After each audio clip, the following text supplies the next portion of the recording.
Chapitre 4. Victime coincée dans une boucle de déviation. Dans un grand puits multifractionné, la victime est descendue trop bas pour passer la déviation. Elle se retrouve coincée en fond de boucle. La sauveteuse décide de rejoindre la victime pour l'assister, car la victime est en panique et il est difficile de communiquer à cause de l'écho. Cette situation est similaire au dégagement d'une victime en fond de boucle de fractionnement pendulaire. Matériel nécessaire. 2 mousquetons de sécurité, une poulie bloqueur combinée, une cordelette Dynéma de 3 mètres. Bien que le dégagement décrit soit réalisable sans matériel annexe, nous démontrerons ici une méthode facilitée par l'utilisation de ce matériel supplémentaire. Me trouvant à la tête de puits, j'entame une descente en crabe pour rejoindre la victime. Pour cela, je n'ouvre pas mes bloqueurs mais libère alternativement la corde de ceux-ci en appuyant sur le dessus des gâchettes. Je peux appuyer ma jambe sur la corde tendue pour maintenir un meilleur gainage et faciliter la descente. Je m'arrête au-dessus de la victime, de manière à pouvoir atteindre son baudrier. Je récupère la poignée de la victime et l'installe sur la corde, du côté de son système de freinage, tête de bloqueur en direction de l'amont du puits, et donc du descendeur.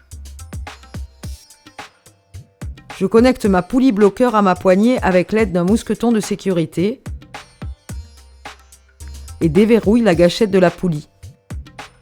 Je récupère ma cordelette Dynéma de 3 mètres et la noue à un mousqueton de sécurité que je connecte au MAVC de la victime entre son descendeur et ses longes. Je verrouille le mousqueton. Je garde ma cordelette en main. Je fais passer l'autre extrémité dans ma poulie bloqueur, dans le bon sens, charge côté lumière et traction côté gâchette. Je noue ensuite un demi-pêcheur double au bout de la cordelette pour la rendre imperdable.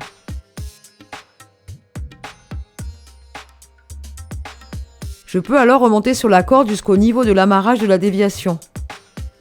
Si la déviation était moins accentuée, je n'aurais pas besoin de monter autant. Je verrouille alors la gâchette de ma poulie bloqueur. Je prends appui sur ma pédale et déclipe mon bloqueur ventral de la corde de progression pour le reclipper sur la cordelette. Je me mets en poids sur mon bloqueur et actionne le balancier. Je communique alors avec la victime, consciente, pour lui demander d'enlever son système de freinage et de maintenir le bloqueur au contact du descendeur.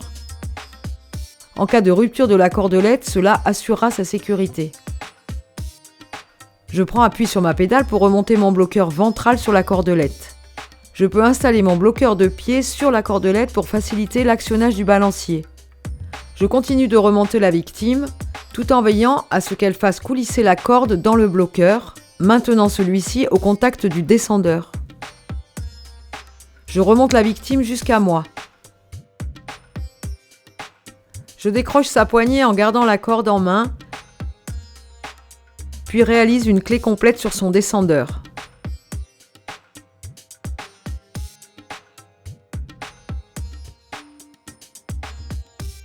Je me mets en poids sur mon bloqueur ventral afin de déverrouiller la poulie bloqueur, puis transfère mon bloqueur ventral sur la corde de progression. Je déclipe mon bloqueur de pied puis range mon système de balancier.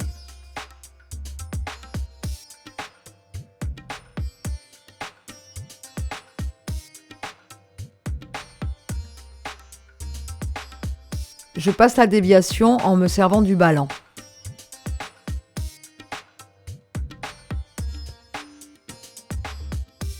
Je peux maintenant prendre appui sur les sangles du baudrier de la victime.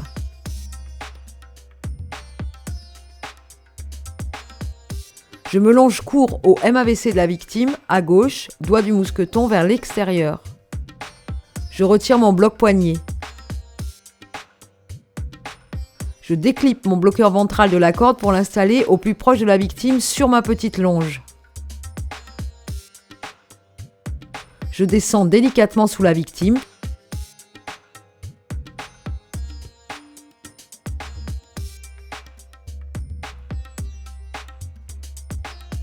Puis amorce la descente en maîtrisant le freinage.